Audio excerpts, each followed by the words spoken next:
बहुत से बच्चों का ये क्वेश्चन रहता है, उनको ये कन्फ्यूजन रहता है, डाउट रहता है कि किस तरह से बोर्ड्स का, आईसीएसई क्लास 10th बोर्ड्स का परसेंटेज कैलकुलेट किया जाता है। आईसीएसई का जो मार्कशीट तुम्हें मिलता है काउंसिल से, उसमें कोई परसेंटेज लिखा हुआ नहीं रहता।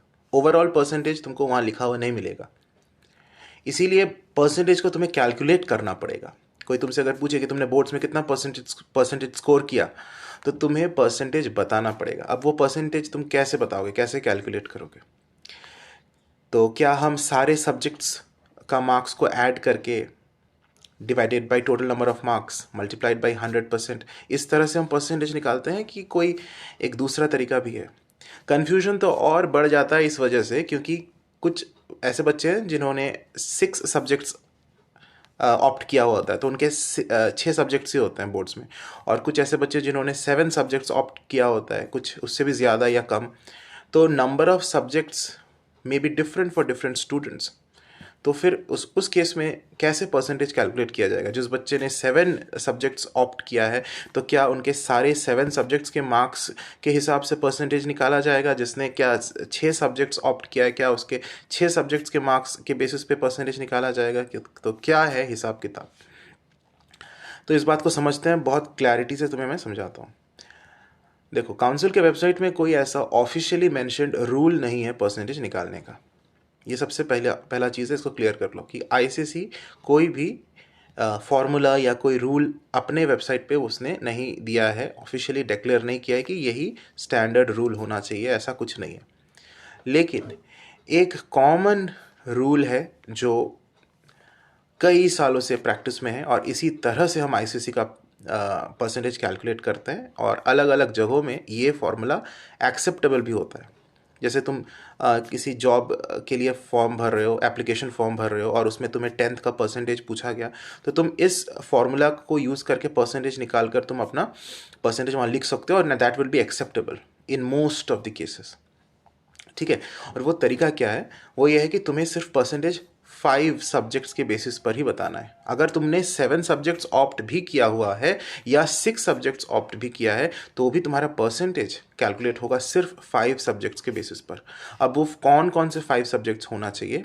वो 5 सब्जेक्ट्स में इंग्लिश को मैंडेटरीली इंक्लूड करना ही है। इंग्लिश में जो तुम्हारा मार्क्स आएगा, अब तुम बोलोगे सर इंग्लिश 1 या इंग्लिश 2, तो इंग्लिश 1 और इंग्लिश 2 का एवरेज मार्क्स तुम्हारे मार्कशीट में प्रिंट किया हुआ रहेगा। इंग्लिश 1 का भी सेपरेटली और इंग्लिश 2 का सेपरेटली तो प्रिंट किया हुआ रहेगा ही, उन दोनों का एक एवरेज करके भी प्रिंट किया हुआ रहेगा। तो उसे हम कहेंगे इंग्लिश का मार्क्स। इंग्लिश 1 और इंग्लिश 2 का जो एवरेज मार्क्स है, वो मार्क्स को एक सब्जेक्ट माना जाएगा। Out of the 5 subjects that will be the one of the subjects. इसके अलावा और तुमको 4 सब्जेक्ट्स के मार्क्स को लेना है परसेंटेज कैलकुलेट करते समय, और वो 4 सब्जेक्ट्स होंगे तुम्हारे अपने चॉइस के ऊपर। तुम अपने हिसाब से चूज़ कर सकते हो, तुम अपने हिसाब से।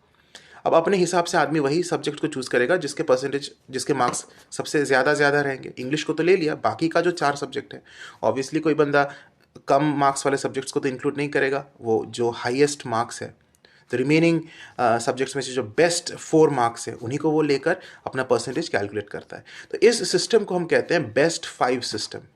Best 5 system for calculating the marks in ICSE यही सिस्टम है, जिसमें इंग्लिश का मार्क्स को तो हम लेते ही हैं, और इसके अलावा बाकी का जो 4 सब्जेक्ट है, उसमें बेस्ट 4 सब्जेक्ट्स के मार्क्स को हम ले लेते हैं।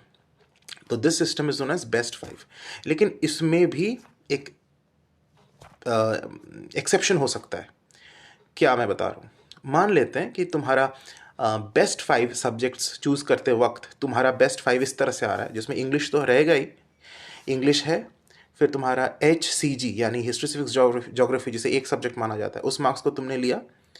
मान लो तुमने लिया साइंस का मार्क्स, 3 सब्जेक्ट हो गया। मान लो तुमने लिया हिंदी का मार्क्स, और तुमने ले लिया कंप्यूटर एप्लीकेशंस का मार्क्स। 5 सब्जेक्ट के मार्क्स तुमने ऐड कर लिया, और परसेंटेज तुमने कैलकुलेट कर लिया। इन्हीं सब्जेक्ट्स में तुम्हारा बेस्ट मार्क्स आया होगा, तो तुमने इन सब्जेक्ट्स को कैलकुलेट करके ऐड करके परसेंटेज निकाल लिया। तुमने मैथ्स के मार्क्स को तुमने ऐड नहीं किया, क्योंकि हो सकता है मैथ्स के मार्क्स कम आए हो।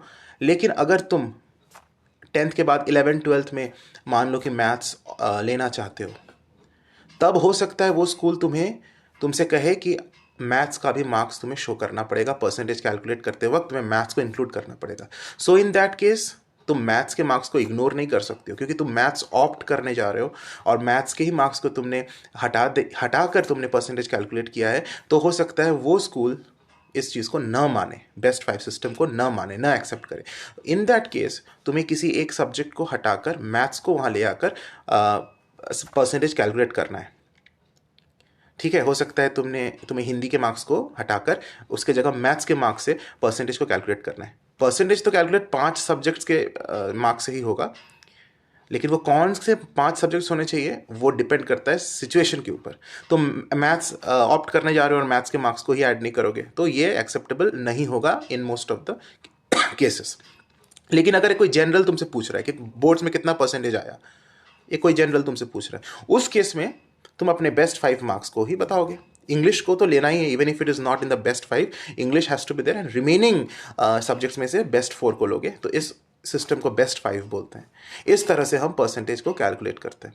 I hope you have understood the entire thing, how the percentage is calculated. God bless you.